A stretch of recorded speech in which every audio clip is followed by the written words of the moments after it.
In the last video, we looked at calling. What work will God have us to do?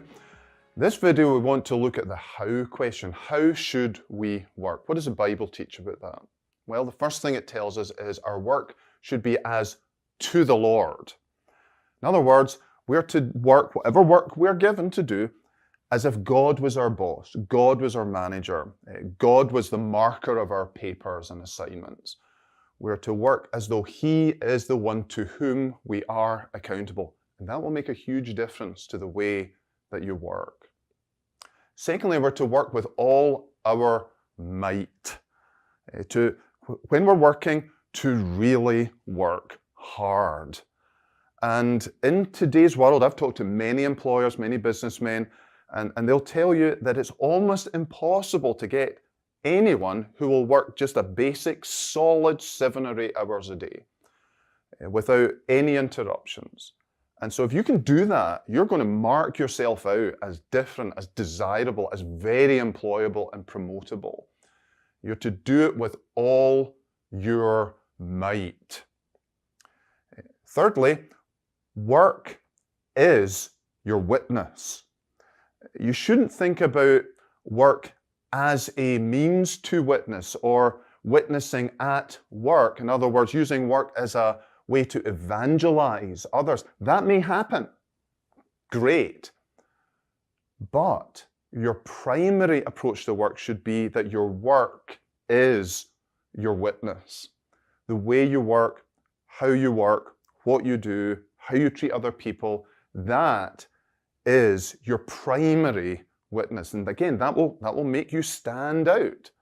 If you work as unto the Lord, and if you work with all your might, then your work will be a powerful witness to a force, a supernatural force, an unearthly force in your life that will make you stand out from others.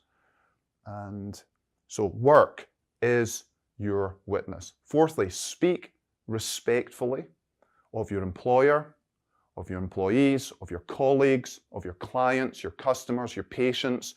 Again, this will mark you out as different to the general culture, a respectful approach to other people. Fifthly, expect disappointments. You can do all these things and you won't get promoted. You can do all these things and you won't get a rise. You can do all these things and you might get treated unjustly and unfairly.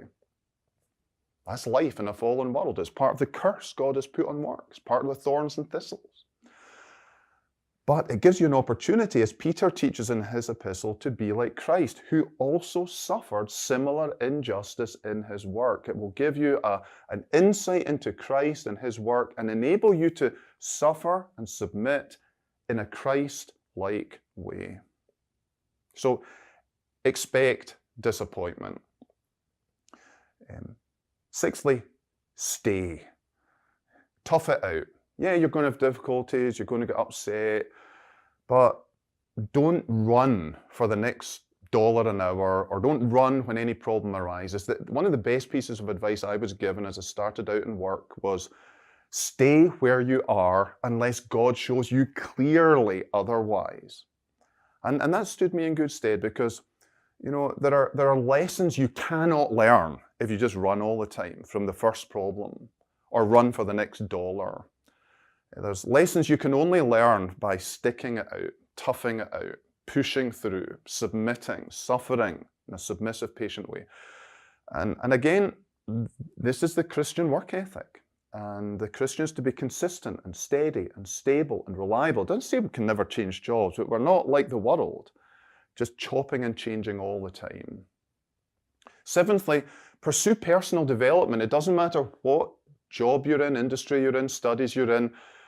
This is a talent to be developed, to be grown by studies, extra challenges, doing courses, pursuing different opportunities within that work. So you're always thinking, how can I multiply? How can I increase this talent that God has given me? So pursue personal development.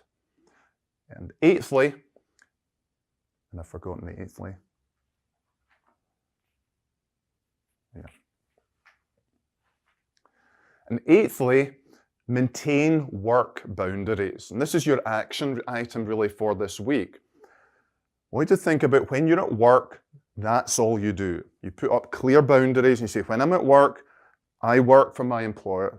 In other words, I'm not taking personal calls, personal emails, doing personal business, taking long breaks, extending my lunch, whatever. No, I'm there and I work, work, work, work. But when I'm done, I'm done. And at home, I put up other boundaries that keeps work out and that devotes myself to my family and my own refreshment and renewal. And here's the thing, the higher and the clearer our boundaries are around work and around rest, the more rewarding our work will be and the more renewing our rest will be. So basically, the task is, when we work, work hard. When we rest, rest hard. Then we'll get maximum reward and maximum renewal. The more we can keep these separate, the more benefit will be to our employer and the more benefit we'll get for ourselves. Real men work hard with clear boundaries.